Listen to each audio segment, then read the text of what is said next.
Bismillahirrahmanirrahim. Assalamualaikum warahmatullahi wabarakatuh. Syukur alhamdulillah kita bisa berjumpa lagi di channel ini. Sholawat dan salam selalu dan tetap tercurahkan kepada junjungan kita Nabi besar Muhammad sallallahu alaihi wasallam. Allahumma sholli ala sayyidina Muhammad wa ala ali sayyidina Muhammad. Harapan dan doa saya semoga saudaraku semuanya selalu diberikan kesehatan, dilapangkan rezekinya, diampuni dosa-dosanya, dan dipanjangkan umurnya. Amin ya rabbal alamin. Sahabat beriman yang dirahmati Allah, dalam video kali ini kita akan membahas beberapa hal yang tidak boleh dilakukan di kamar mandi atau larangan di kamar mandi. Jika larangan-larangan ini dilanggar, dipercaya dapat menghambat rezeki. Lalu, larangan apa sajakah itu?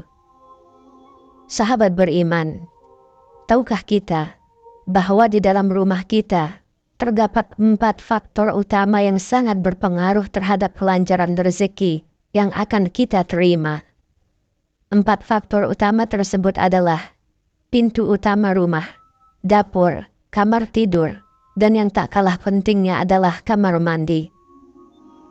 Berbeda dengan pintu utama rumah yang menjadi sarana masuknya energi, kamar mandi adalah tempat keluarnya energi dari dalam rumah.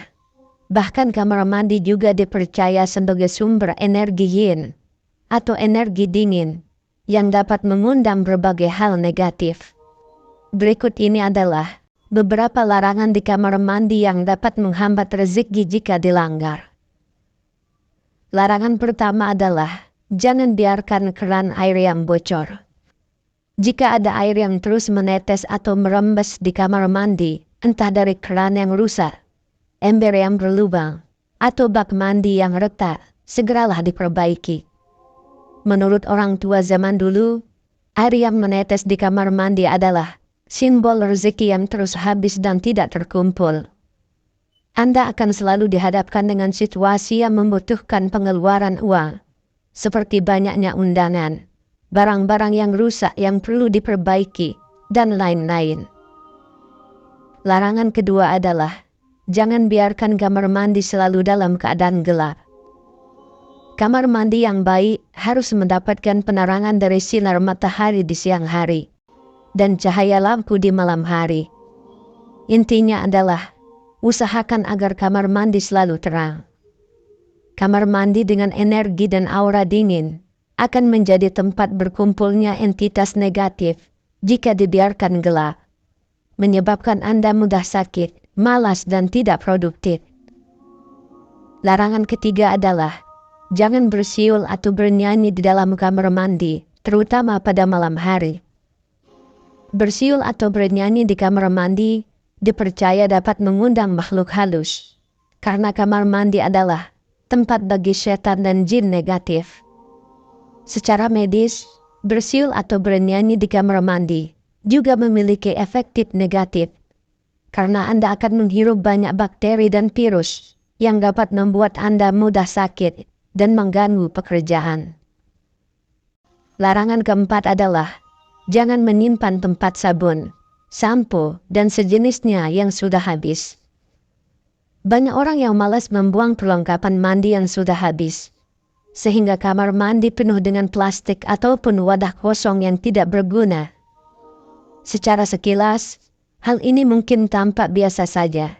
Namun secara energi, barang-barang yang tidak berguna tersebut sebenarnya adalah sampah yang dapat menghambat aliran rezeki Anda.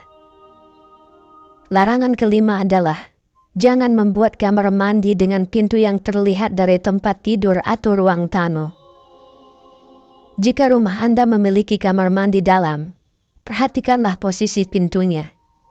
Pintu kamar mandi yang terlihat dari tempat tidur dipercaya dapat memberikan energi buruk bagi orang yang tidur di kamar tersebut, menyebabkan kondisi tubuh yang selalu sakit-sakitan.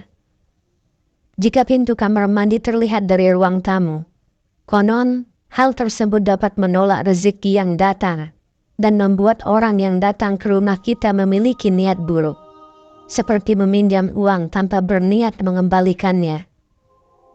Jika posisi pintu sudah demikian, cara mengatasinya adalah dengan memberi penyekat ruangan, sehingga pintu kamar mandi tidak terlihat. Larangan ke-6 adalah, jangan menggantungkan cermin di tempat yang bisa memantulkan bayangan toilet. Toilet dalam kamar mandi adalah pusat pembuangan kotoran yang otomatis memiliki energi negatif. Jika ada cermin yang memantulkan bayangan toilet, energi negatif tersebut akan menjadi 2 kali lipat. Hal ini tentu tidak baik bagi keberuntungan Anda, bahkan dapat melipat gandakan kesialan. Posisi cermin juga sebaliknya tidak terlalu tinggi, karena cermin yang hanya memantulkan bayangan dari leher ke atas dipercaya membawa nasib buruk. Selain itu, cermin sebaiknya tidak berhadapan dengan cermin lain atau permukaan yang dapat memantulkan bayangannya, karena dapat menciptakan portal ke dimensi alam gaib. Larangan ke-7 adalah, jangan meletakkan benda-benda yang berbau agama atau spiritual di kamar mandi. Meskipun tampak bersih, sebenarnya tempat tersebut penuh dengan najis dan kotoran. Meletakkan benda-benda suci seperti Al-Quran, tasbih, atau tulisan yang mengandung unsur Al-Quran dan hadis di kamar mandi dianggap tidak pantas dan dapat menyebabkan penghujatan terhadap keyakinan kita. Bahkan bisa saja menyebabkan kualat sepanjang hidup. Larangan ke-8 adalah, jangan biarkan pakaian kotor menggantung hingga berhari-hari di kamar mandi. Kebiasaan ini selain menjadikan pakaian sarang nyamuk, juga membuatnya menjadi tempat favorit bagi setan dan jin. Makhluk-makhluk tersebut menyukai benda yang bentuknya menyerupai manusia, seperti patung, boneka, lukisan, dan pakaian kotor yang digantung. Bahkan permukaan kasur yang memiliki bekas bentuk tubuh kita dari tidur semalam juga menjadi tempat favorit mereka. Kemudian larangan ke-9 adalah, jangan pernah meninggalkan pembalut kotor di dalam kamar mandi. Hal ini khusus bagi kaum wanita. Jika Anda sering meninggalkan atau buang pembalut bekas yang masih ada noda darahnya di kamar mandi, hanya tinggal menunggu waktu sampai kamar mandi tersebut menjadi rumah bagi sosok jin penjilat darah. Sosok jin ini biasanya berbentuk kuntilanak atau pria dengan lidah yang panjang. Jika ini terjadi, tidak hanya kamar mandi Anda yang menjadi angker, tetapi juga seluruh rumah, mengganggu ketenangan hidup dan rezeki Anda. Sahabat beriman yang dirahmati Allah, itulah ulasan mengenai 9 larangan atau hal yang tidak boleh dilakukan di dalam kamar mandi. Semoga dengan video ini, pengetahuan kita semakin bertambah. Percaya ataupun tidak, kembali kepada diri kita masing-masing.